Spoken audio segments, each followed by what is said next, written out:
Voting को लेकर के लोगों में उत्साह देखने को मिला है। सीएम नायब सिंह सैनी सुबह सवेरे जब वोट डालने के लिए पहुंचे थे मिर्जापुर में, नारायणगढ़ विधानसभा क्षेत्र का ये गांव है मिर्जापुर, इनका पैतृक गांव, और वहां पर वोट डालने के लिए पहुंचे और ये तमाम दिग्गज नेता जो वोट डालने के लिए पहुंचे। बिल्कुल, और ये 6 तस्वीरें टीवी स्क्रीन पर, पहली 3 तस्वीरें हम देख पा रहे हैं नायब सैनी जब पहुंचे हुए थे।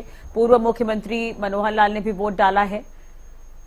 आचार्य देवव्रत हैं, राज्यपाल हैं गुजरात के, वो भी वोट डालने के लिए पहुंचे थे। और ज्ञानचंद गुप्ता विधानसभा के स्पीकर हैं, विधानसभा अध्यक्ष हैं, वो भी वोट डालने के लिए पहुंचे। कुलदीप बिश्नोई बीजेपी नेता हैं, अपने पूरे परिवार के साथ, विधायक भव्य बिश्नोई और रेणुका बिश्नोई जो कि उनकी धर्मपत्नी है वो भी साथ में नजर आई। रणजीत चौटाला बीजेपी के उम्मीदवार हैं हिसार से, वो भी वोट डालते हुए नजर आए, वोट डालने के लिए मतदान केंद्र पर पहुंचे।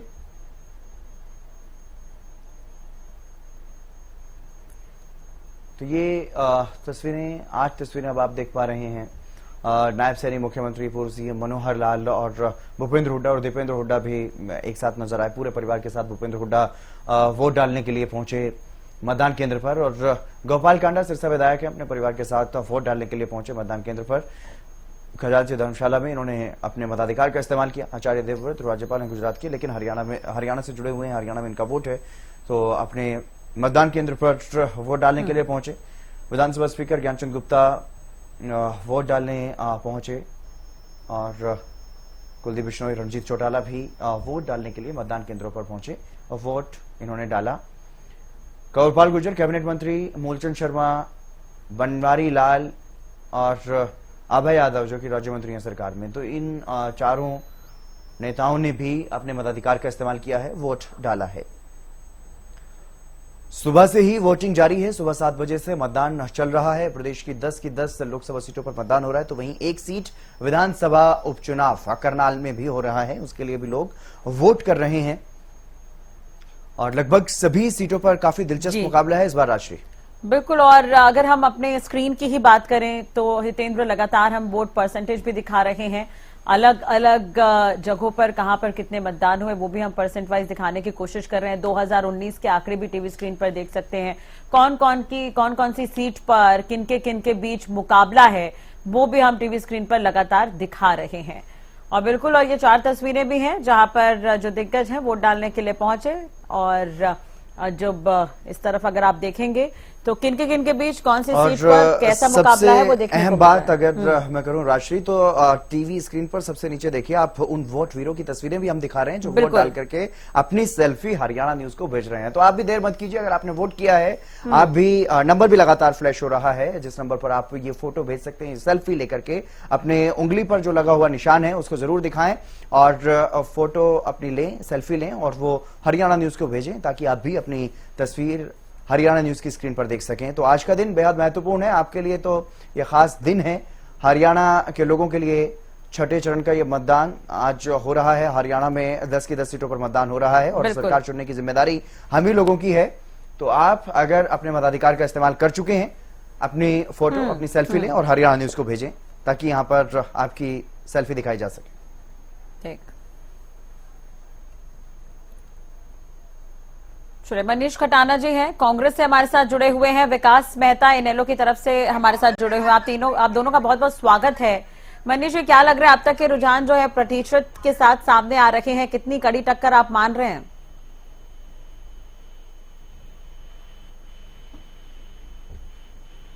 मनीष जी, क्या आप आवाज सुन पा रहे हैं? हाँ जी। क्या देख रहे हैं जो अभी तक का वोट फीसद सामने आया है, क्योंकि 1 बजे तक का वोट परसेंटेज अभी तक सामने आ चुका है। इस वोट परसेंटेज के अनुसार आप क्या अंदाजा लगा रहे हैं, किस तरह का अनुमान, किसकी ओर चुनाव जाता हुआ दिखाई दे रहा है? देखिए, जिस भीषण गर्मी के अंदर भी अगर वोटर मतदाता बाहर निकलकर गर्मी में 3-3 घंटे लाइन में लगकर वोट डाल रहा है और जो उत्साह वोटर दिखा रहा है, मैं उस वोटर को साधुवाद करता हूं। और सबसे बड़ी बात कि 10 साल का जो बीजेपी का जो कुशासन का जो कार्यकाल था, जिसमें आम आदमी, जिसमें आम कर्मचारी, हर व्यक्ति परेशान था, चाहे वो खिलाड़ियों को लेके कर लो, चाहे कर्मचारियों की बात कर लो, चाहे आंगनवाड़ी वर्कर की बात कर लो, चाहे देश के जवान की बात कर लो, मतलब ऐसा कोई वर्ग नहीं बचा जो इनकी सरकार में अपने आप को जिसने ठगा हुआ महसूस ना किया हो। तो जितने व्यापारी वर्ग थे उनको बहुत नुकसान हुआ। कुल मिला के कहने का मतलब ये है कि 10 साल का जो बीजेपी का जो कार्यकाल था, उस कार्यकाल में इनके जितने भी काम थे वो सारे के सारे काम लोगों के हित में ना होकर लोगों का नुकसान किया। मोदी जी ने मन की बात करी, लेकिन अपने मन की बात करी, उन्होंने कभी भी जन की बात नहीं करी। अगर वो जन की बात करते तो शायद आज जो जनता सत्ता पक्ष को बाहर खदेड़ने का काम कर रही है, शायद ऐसा नहीं होता। लोगों में बड़ा गुस्सा है। हिंदुस्तान का युवा जो बेरोजगार है, हिंदुस्तान का किसान जो सड़कों पर था, हिंदुस्तान की महिलाएं, लेकिन मनीष जी, अगर आप ओवरऑल देखें तो लगभग 57 सीटों पर वोट डाले जा रहे हैं। पिछले बार के अगर हम इसी चरण की अगर हम बात करें, आंकड़े देखें तो बीजेपी का आंकड़ा काफी ज्यादा था। 40 की 40 सीटें हितेंद्र जो है बीजेपी के पास थी उस समय जो रिजल्ट सामने आए थे। तो क्या मानते हैं इंडी गठबंधन है, कांग्रेस उसके साथ है, कितनी बड़ी चुनौती, क्या इस बार मोदी मैजिक नहीं चलेगा? देखिए, अगर मोदी मैजिक चलता, देश की उन बेटियों ने जिन्होंने विश्व में तिरंगा लहराने का काम किया, जो जंतर मंतर पे सिर्फ एकमात्र बीजेपी के सांसद के शोषण के आरोपों को लेकर बैठी थी, क्या बीजेपी का अगर मोदी मैजिक चलता, अगर ये वास्तव में 400 पार हो रहे होते, तो क्या इनको 543 में इनको कोई सांसद टिकट के लिए नहीं मिला? इन्होंने ब्रिजभूषण के बेटे को टिकट देकर ये साबित कर दिया कि ये लोग तानाशाही लोग हैं। इनको ना तो बेटी बचाओ बेटी पढ़ाओ के सिर्फ नारे देते हैं, इनको नारे के अलावा कोई मतलब नहीं। अगर इनमें थोड़ी सी भी शर्म होती तो ये टिकट देने के लिए मेरे ख्याल से बीजेपी के बहुत कार्यकर्ता होंगे। जिस ब्रिजभूषण पे कोर्ट में आरोप सिद्ध हो रहे हैं, जिस ब्रिजभूषण के खिलाफ देश की बेटियां सड़कों पर बैठी रही, जिसके लिए मोदी जी कहते थे मेरी बेटी फोगाट, आज वो कहाँ? ठीक है, चलिए अब बीजेपी की तरफ से कोई जुड़े तो इस पर चर्चा बेहतर हो पाएगी। ठीक है, ठीक है। वंदना जी, अगर आप मनीष जी को सुन रही थी तो उस पर जवाब मैं चाहूंगी आपका। देखिए, मुझे लगता है जब हार के नजदीक होते हैं तो इस तरह की बात जरूर कही जाती है। ये भूल जाते हैं कि वो उन बेटियों ने जो आरोप लगाए थे वो एक दिन के नहीं थे, 14 सालों के थे, 14-15 सालों के थे, तब इनकी भी सरकार थी। और ये भी ये भूल जाते हैं कि कुछ जो आरोप हैं वो विदेशों के भी थे, उसके बावजूद भी हमने कमेटी बनाई, हम बेटियों के साथ खड़े रहे। लेकिन आज एक और बेटी है स्वाति मालीवाल, बीच में नहीं, ये कोई 1 to 1 नहीं चल रहा, 1 to 1 नहीं चल रहा, ये बीच में नहीं, मैं आपके बीच में नहीं बोलूंगी, आप मेरे बीच में मत बोलिए कृपया करके। देखिए, एक और बेटी भी है स्वाति मालीवाल, क्या उसके साथ ये खड़े दिखाई दिए? ठीक है, मणिपुर में बेटियों के साथ बुरा हुआ, इन्होंने कहा, उसके बारे में अच्छी बात है, और उन्होंने कहा कि प्रधानमंत्री जी बोले और प्रधानमंत्री जी ने आकर अपनी बात भी रखी। लेकिन संदेश खाली में जब बेटियों के साथ होता है तभी दिखाई नहीं देते। मतलब उत्तर प्रदेश में अगर किसी बेटी के साथ कुछ गलत होता है तो फटाफट से प्रियंका गांधी, राहुल गांधी दौड़ के पहुंच जाते हैं, और जब राजस्थान में इनकी सरकार थी तब वहां पर नहीं पहुंचते। तो ये डिफरेंस क्यों भाई? बेटियों में डिफरेंस क्यों? ये डिफरेंस क्यों करते हैं आप? ये भेदभाव क्यों करते हो? यानी कि आपको सिर्फ सत्ता से लेना देना है, बेटियों के तो कंधों में सिर्फ चढ़ के आप जाना चाहते हो सत्ता की सीढ़ी पर। ये बार बार दिखाई दिया है कि इन्होंने सिर्फ इस्तेमाल किया है मुद्दों का, इनको देश की जनता से कुछ लेना देना नहीं है, और देश की जनता तो छोड़िए, इनको अपने कार्यकर्ताओं से लेना देना नहीं है। इनकी सहयोगी पार्टी की जो स्वाति मालीवाल है उसके फेवर में क्यों नहीं बोलते, क्यों नहीं आम आदमी पार्टी पर मैं जवाब दूंगी, लेकिन उसमें एक सवाल ये भी रहेगा कि जब 4 चरण के वोट हो गए थे उसके बाद ये कहा जा रहा था कि चारों खाने चित हो गए हैं इंडी गठबंधन के, अब तो 5 चरण भी हो गए, अब आज 6वें चरण की वोटिंग हो रही है। इस पर मनीष जी मैं आपसे जवाब लूंगी, लेकिन इनेलो की तरफ से विकास मेहता जी हमारे साथ जुड़े हुए हैं। मेहता जी, क्या कुछ लग रहा है, जिस तरह के रुझान सामने आ रहे हैं, क्या वापसी होगी इनेलो की, क्या देख रहे हैं?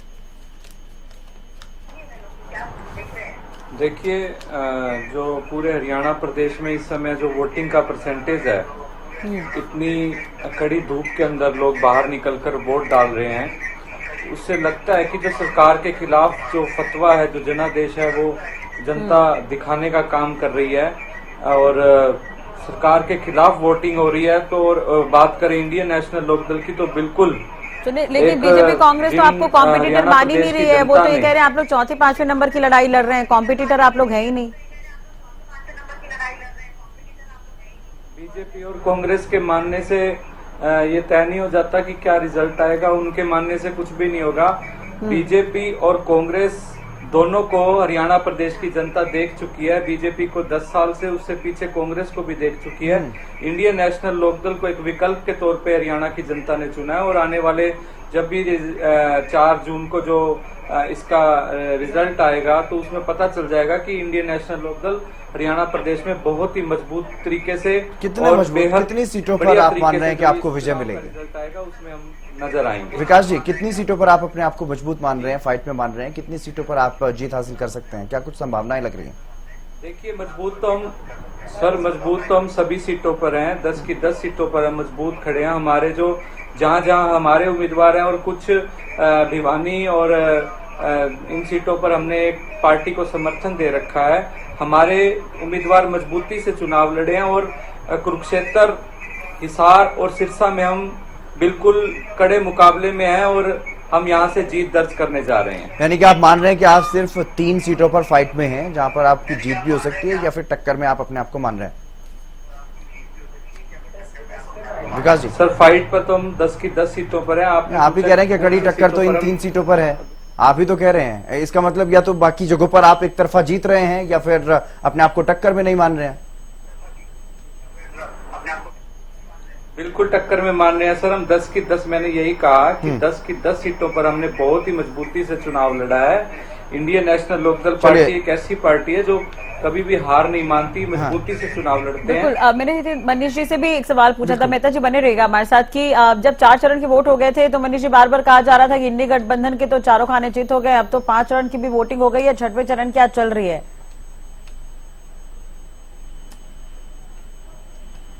मनीष जी, देखिए, जो लोग ये कह रहे थे कि इंडी गठबंधन चारों खाने चित हो गए, तो अगर वास्तव में ऐसी कोई बात होती तो मोदी जी रोज स्टेटमेंट जो इस तरीके से बदल रहे हैं, कभी घड़ियाली आंसू बहा रहे हैं, कभी कुछ कह रहे हैं, और आज भी 10 साल के बाद ये वो लोग हैं जो आज भी ये नहीं कह रहे कि हमने देश में ये करा, तो आज भी मंदिर और मस्जिद पे खड़े हैं। 2014 में हिंदू मुसलमान पे थे, 2019 में पुलवामा पे थे, और 2024 में भी आज राम मंदिर पे और उस पे मस्जिद के ऊपर बात करते हैं। तो ये लोग ये बात क्यों नहीं करते कि इन्होंने कितना विकास किया, इन्होंने कितना काम किया, इन्होंने क्या क्या किया वो बताए। देश के युवाओं के लिए क्या किया, देश की महिलाओं के सम्मान के लिए क्या किया, खिलाड़ियों के लिए क्या किया, जवान के लिए क्या किया। जहां जिस देश में जय जवान जय किसान का नारा गूंजा करता था, इनकी सरकार में जवान भी मरे और किसान भी मरे। जब दोनों ही आदमियों को मारने का काम इस सरकार ने करा तो वोट की चोट से अब देश की जनता इनको सबक सिखा रही है। ये तो 4 जून में, जैसे हमारे हरियाणा में तो कह रहे हैं 25 मई बीजेपी गई, हरियाणा से 25 मई और बीजेपी गई। 10 की 10 सीटें ये लोग हारने जा रहे हैं, 10 की 10। इनका एक भी सांसद, इनका सांसद वोट मांगता है मोदी जी के नाम पे कि मुझे वोट मत दो, मोदी जी को वोट दो, और मोदी जी वोट मांगते हैं मंदिर के नाम पे। अरे भैया, वो हमारे बच्चे हैं। आप एजुकेशन की बात करो, हेल्थ की बात करो, इंफ्रास्ट्रक्चर की बात करो, टेक्नोलॉजी की बात करो, साइंस की बात करो। अरे भैया, आज मतलब 2024 में भी कितने शर्म की बात है। इस देश में आजादी के बाद बहुत सारे प्रधानमंत्री रहे। किसी को हरित क्रांति के लिए जाना गया, किसी को श्वेत क्रांति के लिए जाना गया, किसी को कंप्यूटर क्रांति के लिए जाना गया। मोदी जी को नोटबंदी के लिए जाना जाएगा, जो अपना नोट 7 साल नहीं चला पाए, जो 70 साल का हिसाब मांगते हैं। मोदी जी को जीएसटी के लिए जाना जाएगा, मोदी जी को काले कृषि कानून के लिए जाना जाएगा, जहां पर 750 किसान शहीद हुए। मोदी जी को अग्निवीर के लिए जाना जाएगा, जहां जिस देश में जवान अपनी भारत माता के लिए शहीद होने के लिए तैयार है, ये उसको ठेकेदारी पे 4 साल के लिए चलिए आपकी बातों का जवाब लेंगे, वंदना पोपली जी से आपकी बातों का जवाब लेंगे, लेकिन अजय गुलिया जी भी हमारे साथ लगातार बने हुए हैं। अजय गुलिया जी, किस तरह का अभी आपको क्या कुछ अनुमान लगा पा रहे हैं इस वोटिंग परसेंटेज के हिसाब से, जो अभी तक का वोटिंग फीसद आया है 1 बजे तक का सामने? नहीं, देखिए, हरियाणा प्रदेश के लोगों ने सोच समझ करके मतदान किया है और अपने भविष्य की सोच को लेकर के मतदान किया है। मैं उस जज्बे को सलाम करता हूँ। और देखिए, मैं कोई भविष्य तो देख नहीं सकता कि मैं रिजल्ट आपके सामने आज बता दूं, लेकिन मैं जरूर मानता हूँ कि हम अपने काम लेकर के लोगों के बीच में गए थे, जो काम हम कर पाए। हम इसे और बेहतर करने का प्रयास करेंगे और उम्मीद करते हैं कि लोग इसी प्रयास के और इसी सोच के साथ हमारी जो जज्बा है लोगों के लिए काम करने का, वो इसी जज्बे पर विश्वास करेंगे। और जैसा हम पूर्व में हमने करके दिखाया, दूसरे जी ने चाहे बतौर सांसद या उप मुख्यमंत्री रहते हुए जिस प्रकार का काम किया है, हम पूर्ण रूप से आश्वस्त है कि लोग हमारे पक्ष में मतदान करेंगे और जो संसद चुन करके जाएंगे वो हरियाणा प्रदेश की आवाज को संसद में बुलंद करने का काम करेंगे। तो और आपके टीवी चैनल के माध्यम से मुझे जानकारी प्राप्त हुई, मैं समस्त जननायक जनता पार्टी की और समस्त अपने की तरफ से भाई राकेश दौलताबाद जी के निधन पर अपनी पार्टी की और अपनी संवेदनाएं व्यक्त करता हूं और भगवान से प्रार्थना करता हूं कि उनकी आत्मा को अपने श्री चरणों में स्थान दे और उनके परिवार को ये असहनीय पीड़ा सहन करने की शक्ति प्रदान करे।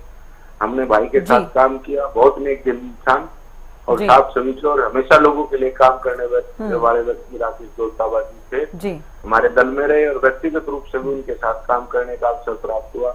बहुत नेक दिल इंसान और सदैव लोगों की सेवा में तत्पर रहने वाले व्यक्ति को आज हमने खो दिया। ठीक है गुलिया जी, बने रहेगा तमाम लोग हमारे साथ। इसी बीच एक बड़ी खबर भी सामने आ रही है, उस पर भी हम बात करेंगे। तो इसी बीच एक बड़ी खबर इस वक्त की लगातार वोटिंग को लेकर अपडेट आप हरियाणा न्यूज पर देख रहे हैं। तो मतदान से जुड़ी ही ये बड़ी खबर है, रेवाड़ी से बड़ी खबर। पूर्व मंत्री कैप्टन अजय सिंह यादव ने वोट डाला है, मतदान किया है। विधायक चिरंजीव राव ने भी मतदान किया है। तो ये बड़ी खबर हम आपको बता रहे हैं इस वक्त की। कैप्टन अजय यादव ने मतदान किया है। गुरुग्राम से कांग्रेस प्रत्याशी की जीत का दावा करते हुए नजर आए हैं अजय यादव। ये बड़ी खबर हम आपको बता रखी है। बीजेपी सरकार से जनता का मोह भंग हो चुका है, ये अजय यादव ने बड़ी बात कही है। हितेंद्र, हाँ बिल्कुल राजश्री, ये वही कैप्टन अजय सिंह यादव हैं जो शुरुआत में राजबब्बर की उम्मीदवारी का विरोध करते हुए कहीं ना कहीं दिखाई दे रहे थे, लेकिन जैसे ही कांग्रेस ने उन्हें उम्मीदवार बनाया तो मान भी गए हैं और बिल्कुल उनके लिए इनके बेटे और विधायक चिरंजीव राव ने भी चुनाव प्रचार भी किया है। तो ऐसे में एक बार फिर से उन्होंने जीत का दावा भी किया है। कांग्रेस उम्मीदवार राजबब्बर की जीत का दावा उन्होंने गुरुग्राम से किया है। तो बीजेपी सरकार से जनता का मोह भंग हो चुका है, ये बड़ी बात भी अजय यादव कहते हुए नजर आए हैं। कैप्टन अजय यादव अपने परिवार के साथ वोट डालने के लिए पहुंचे और ये तस्वीरें भी आप देखिए।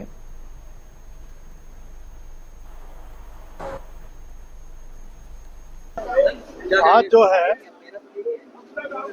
एक ऐसा पर्व है जिस दिन जनता जो है अपनी वोट की चोट से देश में जो लोकतंत्र है, जो एक हथियार दिया लोगों को कि अब जो है रानी के पेट से राजा पैदा नहीं होता, अब जो लोग मत डालते हैं उसके हिसाब से वोट, उस हिसाब से जो है पेटी और जो आपका ईवीएम मशीन है उसके द्वारा ये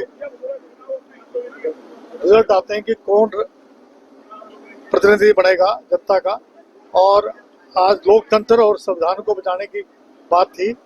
आज जो है देश के अंदर जिस तरीके से महंगाई, बेरोजगारी, भ्रष्टाचार और महिलाओं का उत्पीड़न, महिला खिलाड़ियों के साथ अन्याय, हाथरस के अंदर महिलाओं के ऊपर बलात्कार की बातें, इसके अलावा अग्निपथ योजना और रेवाड़ी के अंदर ना मेडिकल कॉलेज, ना आईआईटी, ना आईएम, ना कोई लड़कों का कॉलेज बना।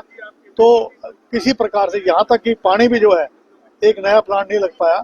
तो लोग त्रस्त हैं और रेवाड़ी के अंदर लोग चाहते हैं बदलाव हो।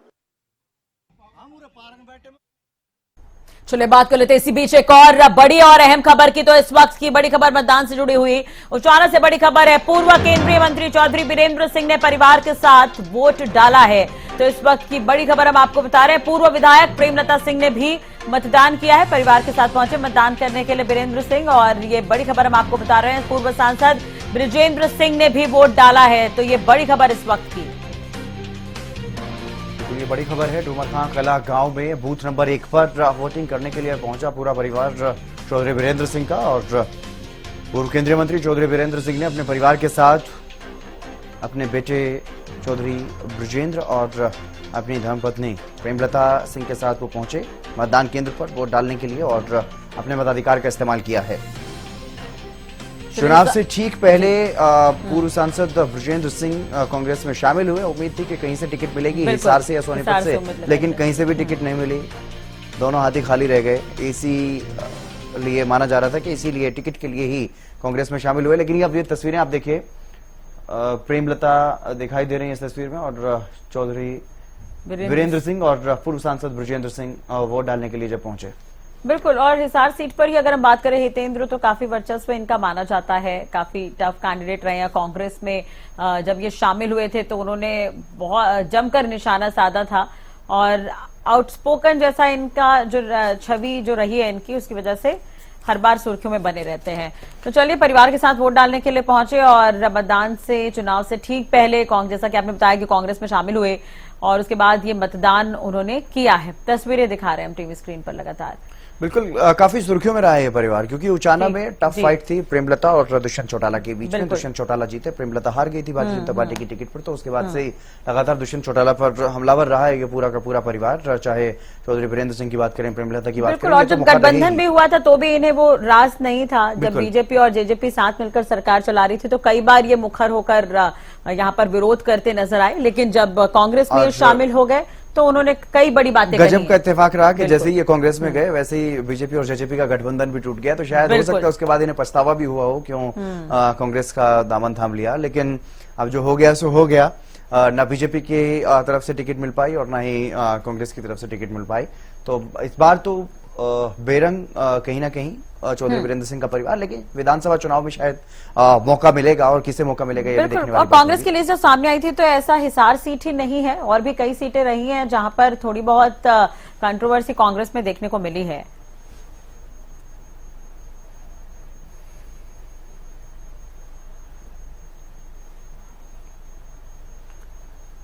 और चलिए इसी बीच शुरू कर लेते हैं एक और बड़ी खबर की ओर। एक बड़ी खबर सामने आ रही है।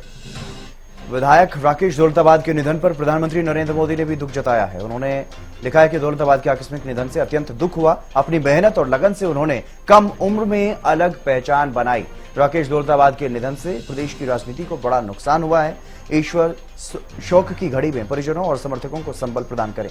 विधायक राकेश दौलताबाद के निधन पर प्रधानमंत्री नरेंद्र मोदी ने भी दुख जताया है। बिल्कुल राजश्री, जो बात हम कर रहे थे कि इतनी कम उम्र में बिना किसी पार्टी के समर्थन के, जब राष्ट्रीय पार्टियों का एक वर्चस्व चल रहा हो, बिल्कुल, और मनीष यादव को हराकर ये सुर्खियों में आए थे, फाइट हो, तो उस दौरान जब कोई विधायक जीतता है, निर्दलीय जीतता है, जननेता उसे कहा जा सकता है। बिल्कुल जननेता के तौर पर एक नेता इस तरह से सामने आता है। सामाजिक कामों की वजह से इन्होंने वो मुकाम हासिल किया था, और इसीलिए अब प्रधानमंत्री नरेंद्र मोदी ने भी इनके निधन पर दुख जताया है। ये सोशल मीडिया साइट एक्स पर जो पोस्ट प्रधानमंत्री ने किया वो दिखा रहे हैं आपको।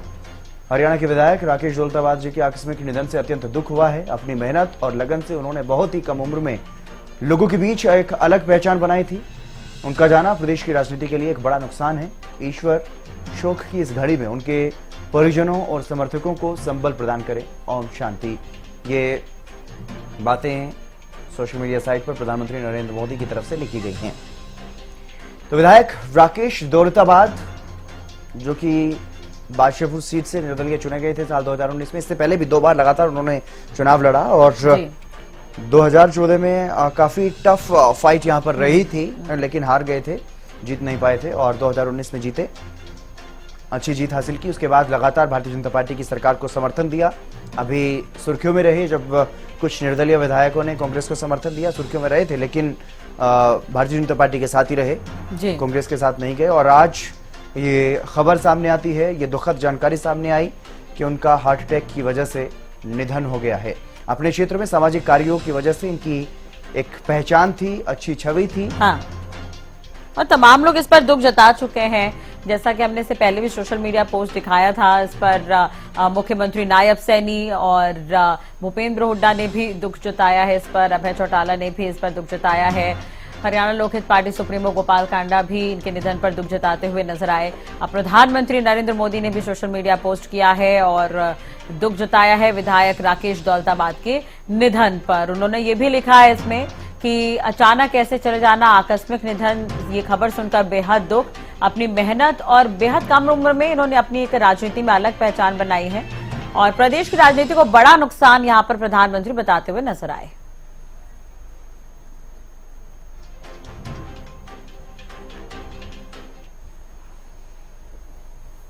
और चलिए बात कर लेते हैं महामुकाबले की। प्रदेश की सभी 10 लोकसभा सीटों पर आज वोटिंग चल रही है। सुबह 7 बजे से ही वोटिंग लगातार जारी है और वोट वीर जो बन रहे हैं, जो वोट डालने के बाद अपनी उंगली पर निशान के साथ सेल्फी ले रहे हैं और हरियाणा न्यूज को भेज रहे हैं। उनकी तस्वीरें भी हम दिखा रहे हैं टीवी स्क्रीन पर। सबसे नीचे वो तस्वीरें वोट वीरों की हम दिखा रहे हैं और लगातार लोगों में खासा उत्साह भी देखने को मिल रहा है, जो तस्वीरें तमाम जगहों से सामने आई हैं।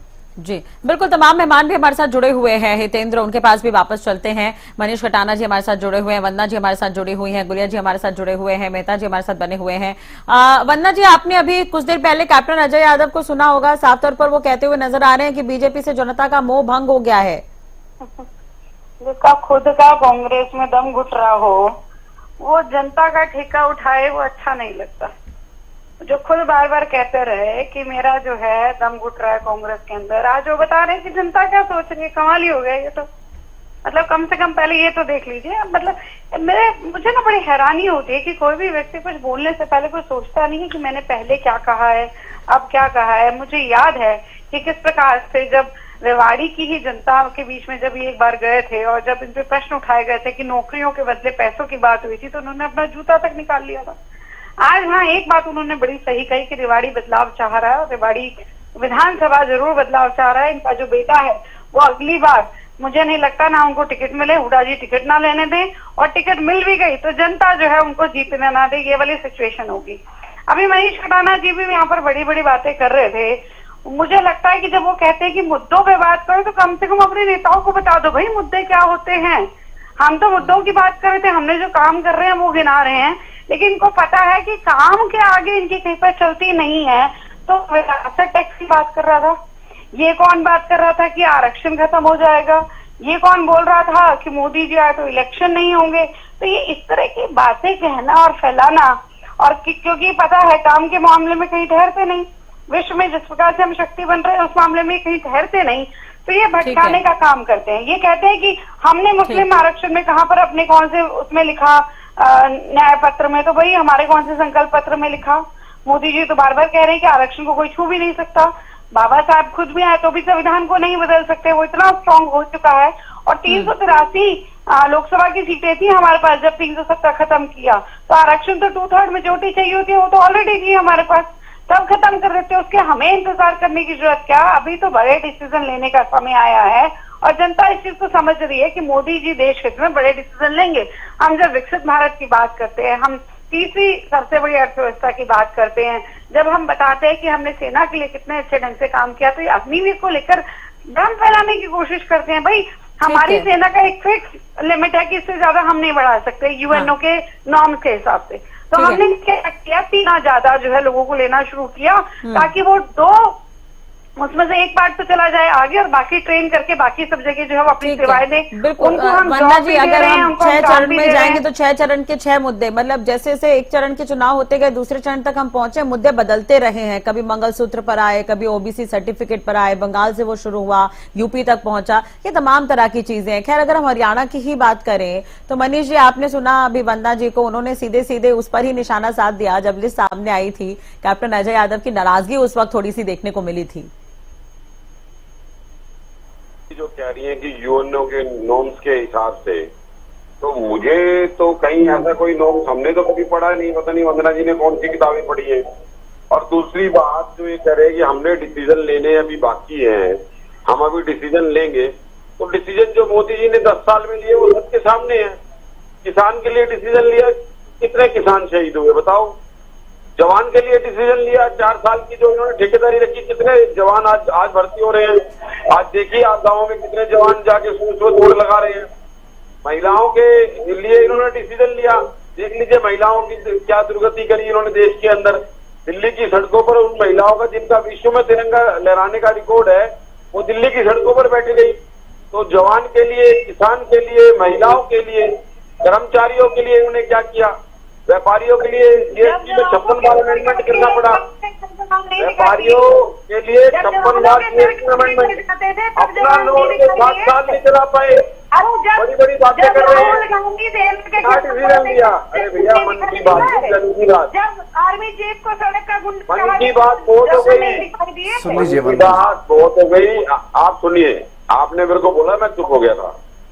मन की बात बहुत हो गई, अब जन की बात। लोग बिल्कुल वोटिंग मशीन पे जा रहे हैं और वीवीपैट का बटन दबा रहे हैं और बता रहे हैं कि अब मन की बात नहीं चलेगी, अब जन की बात चलेगी। ठीक है, आपने जो करना था वो कर लिया। ठीक है, जन की बात मोदी बुला रही है। ठीक है। मनीष बिल्कुल, जी, वो तो वंदना 4 जी तारीख बने को पता रहेगा। चल जाएगा, वंदना जी। बिल्कुल। मेहता जी भी हमारे साथ लगातार जुड़े हैं, उनसे भी बातचीत कर लेते हैं। कुरुक्षेत्र में किस तरह की लड़ाई देख रहे हैं मेहता जी? क्या फाइट है वहां पर? इनेलो है वहां पर? बिल्कुल है जी, कुरुक्षेत्र ही नहीं, पूरी 10 की 10 सीटों पर इनेलो है और मजबूती से चुनाव लड़ रही है। और हमारी क्षेत्रीय पार्टी, हमने क्षेत्रीय मुद्दों को लेकर ही चुनाव लड़ा है। हमने कहीं भी किसी भी राम मंदिर या हिंदू मुसलमान का प्रयोग नहीं किया। हमने मुद्दों के साथ चुनाव लड़ा है। जो देश के अंदर, प्रदेश के अंदर जो बेरोजगारी है, आज हरियाणा प्रदेश के हर कार्यालय में जो भ्रष्टाचार है, बिना पैसे के कहीं कोई काम नहीं होता। प्रॉपर्टी आईडी लगा लो और फैमिली आईडी लगा लो, कोई भी काम बिना पैसों के नहीं हो रहा। हमने इन चीजों को लेकर चुनाव लड़ा है और बिल्कुल हरियाणा प्रदेश की जनता इंडियन नेशनल लोकदल पर अपना विश्वास जताने जा रही है। ठीक है। चलिए, अजय गुलिया जी भी हमारे साथ लगातार बने हुए हैं। अजय गुलिया जी, जिस तरह से आप देख रहे हैं भारतीय जनता पार्टी और कांग्रेस, दोनों राष्ट्रीय दल जिस तरह से चुनाव लड़ा गया है, अभी तक छठे चरण तक जिस तरह से दोनों दल पहुंचे हैं, तो क्या लग रहा है प्रदेश की राजनीति में कितना असर राष्ट्रीय राजनीति का दिखाई दे सकता है, जिस तरह के मुद्दे दोनों दलों की तरफ से उठाए गए? नहीं, देखिए, मैं एक चीज मानता हूँ कि जरूर लोकसभा के चुनाव में जरूर इस बात का फर्क होता है और राष्ट्रीय मुद्दों पर ही चुनाव लड़ा जाता है। लेकिन मैं एक चीज मानता हूँ कि जब तक क्षेत्रीय दलों के सांसद चुनकर के लोकसभा में जाते रहेंगे, तब तक क्षेत्रीय मुद्दे वो संसद में गूंजेंगे और उनका निवारण भी हो सकता है। मैं ये निश्चित आपके टीवी चैनल पर स्वीकार करता हूँ, लोकसभा के राष्ट्रीय मुद्दे ज्यादा अभी होते हैं जी। लेकिन इनके साथ साथ जब तक क्षेत्रीय दलों के सांसद चुनकर जाते रहेंगे, तब तक क्षेत्र की आवाजें भी संसद के अंदर गूंजती रहेंगी। और अब जल्दी हरियाणा प्रदेश के अंदर विधानसभा के चुनाव होने हैं, तो उन चुनाव में देखिए, हरियाणा प्रदेश के लोग जब लोकसभा के चुनाव में मतदान करते हैं तो बहुत सी चीजें सोचते हैं कि केंद्र की सरकार बननी है। हरियाणा प्रदेश तो 10 सीटों का प्रदेश है और हमारा कितना योगदान होना चाहिए, कितना हम योगदान कर सकते हैं, कितना हम असर डाल सकते हैं, सारी चीजें सोच करके लोग मतदान करते हैं। लेकिन विधानसभा के चुनाव में हरियाणा प्रदेश के लोग ऐसे लोगों को मौका देंगे जिन्होंने काम करके दिखाया है, और वो किसके काम को स्वीकृति देते हैं वो तो आने वाला समय ही बताएगा। पर मैं एक चीज की गारंटी आपके टीवी चैनल पर जरूर दे सकता हूँ, ना तो किसी का विरोध करने जाएंगे, ना किसी के खिलाफ बोल करके, बल्कि जो काम हमने किए हैं, जो 4.5 साल रहते हुए उप मुख्यमंत्री रहते हुए दूसरी जी ने किए हैं, वो बातें लेकर के चुनाव में जाएंगे। हाँ, एक बात जरूर कहना चाहूंगा जी, बात भ्रष्टाचार की चल रही थी, कांग्रेस के साथी बड़ी बड़ी बातें कर रहे थे। देखो, अरविंद केजरीवाल जी ने 22 आदमियों की एक लिस्ट बनाई जो सबसे बड़े चोर हैं इस देश के, उसमें से 18-19 कांग्रेस के बड़े नेता आज उन्हीं के साथ ये मिल करके चुनाव लड़ रहे हैं। ये सोचने वाली बात है कि दूसरों पर टिप्पणी करने वालों को खुद के गिरेबान में झांकना चाहिए। 2009 में इनके खिलाफ हंसा के विधायक जीत करके आए थे, इनके खिलाफ ही जीत के आए थे, फिर उनको जबरदस्ती मिला करके गैर कानूनी सरकार हरियाणा प्रदेश के अंदर इन्होंने बनाई। तो लोग यही बात तो कई बार गुलिया जी कांग्रेस आपके लिए कह देती है